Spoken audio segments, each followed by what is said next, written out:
Hello! Welcome back to another recipe video. Today's recipe is super duper special. Today we're making chili, but not just any chili, award-winning chili. This is a family recipe that my aunt passed down to me. I've been making it for years. She has won multiple contests with this chili.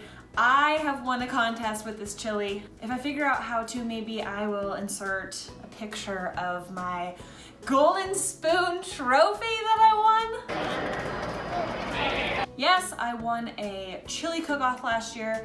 There were like 20 different chilies. I swept the competition. I'm telling you, this is the best chili you will ever have. Every single person that has had this chili thinks it is amazing. They always ask for the recipe. Shane's grandpa said it's the best chili he's ever had in his entire life. Win-win for me. So consider this my Christmas gift to you. There are a couple things that make this chili so unique and spectacular. Number one, we use a mix of ground beef and ground pork. We also throw in bacon. I truly believe everything is better with bacon, and let me tell you, it is always a pleasant surprise to everyone who tries this chili. We throw in some bell peppers, there's a little bit of jalapeno pepper, and the spice mix is very unique because this chili is a little bit smoky, not only from the bacon, but we use chipotle chili powder. Key, star, important ingredient. You cannot skip the chipotle chili powder. Depending on the brand of spices that you use, it will alter the heat level. Sometimes my chipotle chili powder is super spicy, and so I only need to use half a jalapeno. Sometimes I leave the jalapeno out entirely. Sometimes I use a full one. My recommendation is to actually taste your chipotle chili powder and also taste your jalapeno. If it's a super spicy jalapeno, only put a little bit in. One last thing to note, the longer this chili cooks, the better it tastes.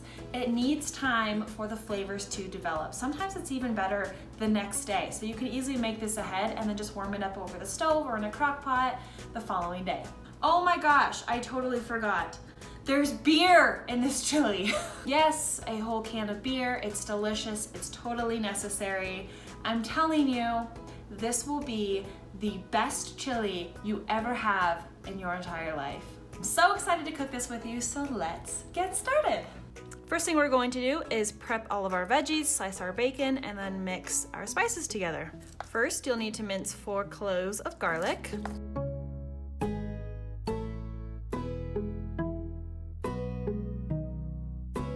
Next, you'll dice up 1 to 2 small onions. Just depends how much onion you like.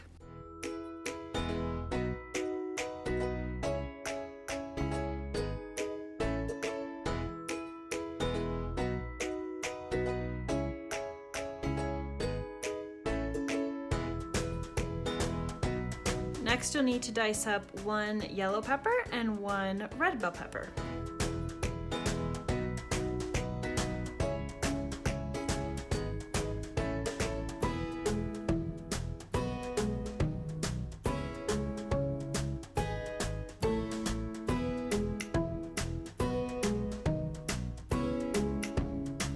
Lastly, the recipe calls for 1 jalapeno. However, we all know that each pepper has different heat level to it. So my suggestion is to taste this, see how spicy it is, and then you can decide whether you want to use the whole jalapeno, half of it, quarter of it, none of it. I'm actually going to slice my jalapeno on the same cutting board that I will slice my bacon, because I can throw this one into the dishwasher to help kind of get rid of all the heat, whereas this one I cannot. So you want to cut 1 jalapeno, seeds and ribs removed. That's what makes it really super spicy. Moment of truth. Okay, this is a very mild jalapeno, so I'll probably use all of it.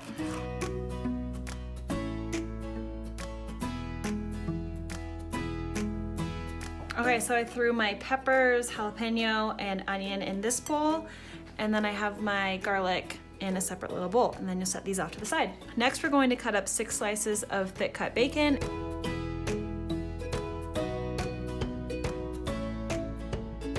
I'm gonna add in 2 more slices. Why the heck not? Here's a little pro tip. If you are prepping veggies and raw meat for a recipe, I recommend slicing and dicing all of your veggies first and then slicing your raw meat last. That way you don't have to wash your cutting board or knife in between slicing the veggies and the raw meat. And lastly, we are going to mix up all of our spices. So you'll need 3 tablespoons of chili powder, 1 tablespoon of ground cumin, 1 tablespoon of chipotle chili powder, 2 teaspoons of dried oregano, and 1 tablespoon of smoked paprika. To the stove we go. So I have a large pot here that I heated up over medium heat. I just added my bacon in and I'm going to cook it until it is crisp. Okay, so our bacon is nice and crispy. If there's a ton of fat, you can always remove some of it, but we definitely want some still left in there to help cook our meat and our veggies. Now we're going to add in our veggies, all of our seasonings, season with some salt, a little bit of pepper, and we're just going to continue to cook this over medium heat until our veggies start to become a little bit tender and those spices become super aromatic. Then I'll add my garlic in. I don't want to add my garlic in too early or else it might burn. Okay, I'm also going to add in 2 tablespoons of Better Than Bouillon. This is just like a super flavorful beef base. 2 tablespoons of lightly packed brown sugar. You might need a little bit more, so keep it off to the side. And our garlic.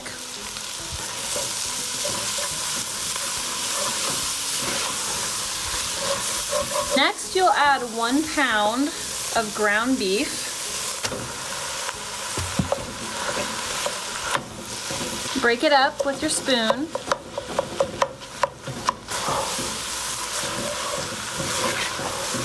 And you'll continue to cook this until the beef starts to brown. And then you'll add in 1 pound of ground pork. Break that up.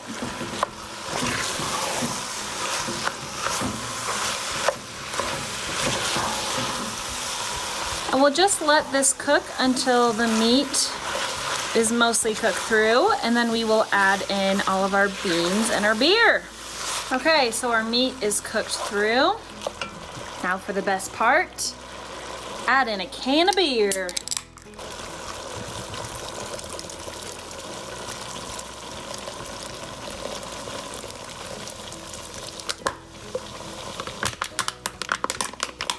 I also have some beans here that I drained and rinsed. So in here I have 1 can of black beans, 1 can of kidney beans, 1.5 cans of pinto beans. The other half I reserved off to the side. We'll smash it with a fork, add it in here. That will be our thickener for the chili. So I have about half a can of pinto beans here. I'm just taking this fork and I'll mash them up like so. So you'll just want to smash it until it's like this paste and add that in. Those smashed pinto beans will thicken our chili.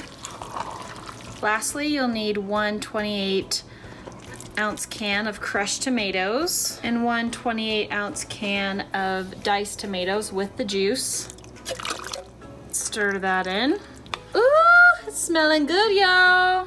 Okay, now that we have all our goodies in the pot, you'll turn your heat down to low, and you're just going to cook this for a couple hours. My aunt likes to cook this on the stove for 2 hours, and then she transfers it to a crock pot and cooks it for another 2 hours. I just let this simmer on the stove for the entire time. Just make sure it's on low. Like I said, the longer you let this cook, the more the flavors will develop, and the more delicious it will be. And as it continues to cook, you can also taste it for seasoning. Usually I will add more salt, I'll add more brown sugar, sometimes a little bit more beef bouillon. It just depends on what your taste buds like. Okay, look how beautiful our chili turned out. Oh, it smells amazing. It looks So pretty with all the different colors. So I tasted this and I thought it needed a little bit more brown sugar. Nearly every single time I make this recipe, I always add a little bit more brown sugar. I'm not really sure why I don't just adjust the recipe. But anyway, I added 1 to 2 tablespoons, maybe 1.5 tablespoons of brown sugar. And I also added a few 4-finger pinches of kosher salt. Y'all, look at this chili! I sprinkled some chili cheese Fritos over the top. Very necessary. Some cheese, a little bit of full-fat Greek yogurt, and a little lime juice. I've made this chili a million times. Never gets old. It is seasoned to perfection. You can taste the smokiness from the bacon and the chipotle chili powder. Smokiness is not usually a flavor you find in a lot of chilies, but that's why mine wins awards. Okay, this batch has the perfect amount of heat. Usually I make this pretty spicy. It also has the perfect amount of sweetness from the brown sugar. All the flavors complement each other so well. I dare you to find a better tasting chili than this. 20 out of 10. I don't know what you're waiting for. Get to the store, get your ingredients, go make this chili, thank me later. As always, thank you for watching another recipe video, and we'll see you next time.